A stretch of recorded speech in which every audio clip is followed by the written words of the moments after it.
in defense of eclectic architects, coming up on Architecture Codex. Architecture Codex. If you want to see more, subscribe.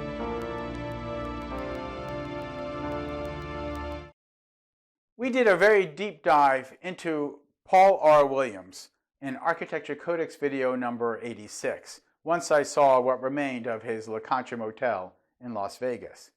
But when I got to Los Angeles recently, I finally got a chance to sketch some of his other buildings, which is what I like to do.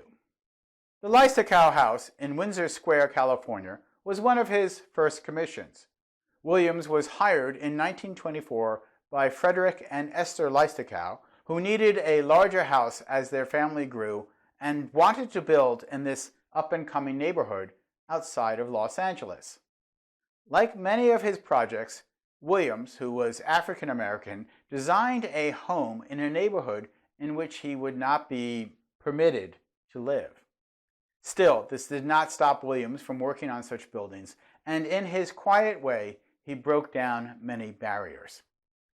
Frederick Leistikow was the second generation of a wealthy timber and mining family of German immigrants who prospered in both Canada and the USA, and they also knew how to marry well. And while most well-off Los Angelenos at this time were building Spanish colonial, the Leistikows wanted a style more universally heralded, the so-called Tudor style, which we have covered before and know that it originated long before there were the Tudors of England.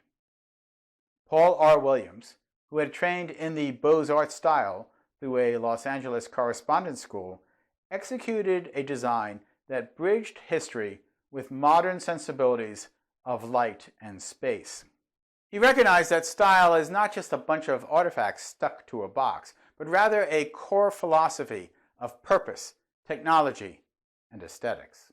Williams himself expressed this when he wrote, quote, "Good design is a pleasing assemblage of parts and not the assemblage of pleasing parts," end quote.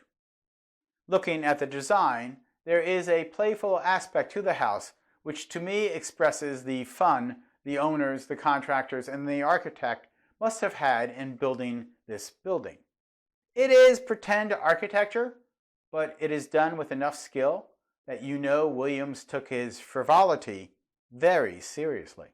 Williams had honed these skills working with different architects earlier in his career before starting his own firm in 1922. He was warned that there were not enough African Americans of wealth who would engage him as the architect and that white clients would not hire him. That turned out to be wrong. His talents and demeanor won him many clients of all backgrounds, and it is how he earned the nickname Architect to the Stars. Looking at a catalog of Williams' work, you can see him execute a variety of historic and modern styles of architecture. I think that speaks to his talent as an architect and his amiability as a businessman. If the client fancied a particular style, Williams did not fight them and impose his architectural idiom. Instead, he executed the style elegantly and confidently while also modernizing the motifs. People say they like historic style homes, but none of them would want to live in one without modern bathrooms, electric lights, or central heating and air conditioning. With Paul R. Williams, a client did not have to choose. They could have historic style and modern comfort. In the elite architectural world, there is a snobbery against eclectic architects who can move comfortably from style to style. Those architects and the press that cover them believe that art is about having a unique branded style or painfully reinventing architecture with every project. It is easier to write about such kinds of architecture if you can fit it all into a neat little box.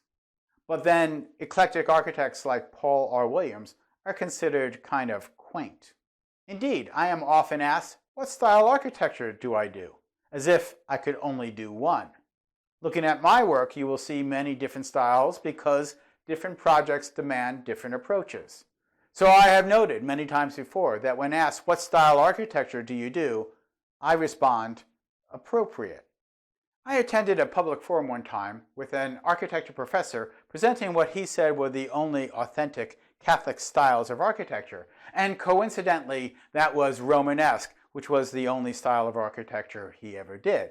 Well, most of the architects in the room thought that was sort of silly, as there are many examples of churches that are excellent architecture and not Romanesque. But then he went on to say that it can take a lifetime to perfect and master one style of architecture. At which point I responded, only if you have no talent. And that snarky remark got a little bit of applause from the audience. The truth is, we don't have to master any kind of architecture. They have already been mastered. What you have to do if you're going to employ that style of architecture is understand it, understand the philosophy behind it, the technology behind it, maybe even the economics behind it, and then you can execute it as well with that grace that applied to that style. Once you understand a style, it's not hard work to execute it. It's actually quite a bit of fun. But if you think architectural style is artifact stuck to a box, it would be hard. I've got this box. Let me attach a triangular pediment to it, and that will make it Greco-Roman. No, wait, let me do a pointed arch door in the front, and that will make it Gothic. Architectural style does not work that way. At the Leistikow House, we see Williams execute the Tudor style with efficient grace and just enough capriciousness to express the style's desperate roots from the Dark Ages. It's completely out of brick instead of using half-timber construction. The roof lines intersect, but not always in perpendicular or fully aligned fashion. They change heights, cascading down on one end.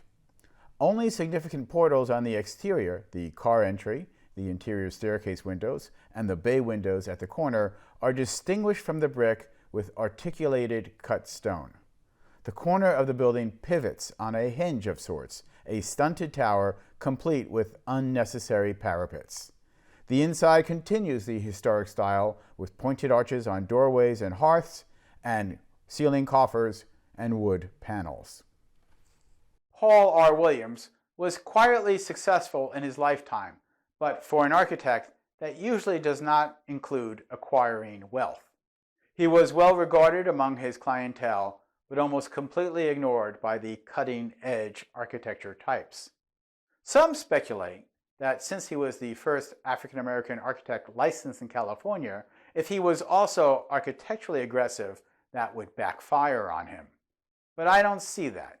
His personality was not about getting in your face, so I don't think he felt restrained regarding the kinds of architecture he did.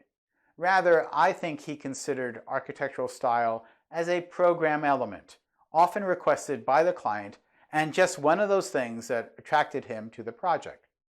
As I noted, I think he had fun doing architecture, and it shows in his work.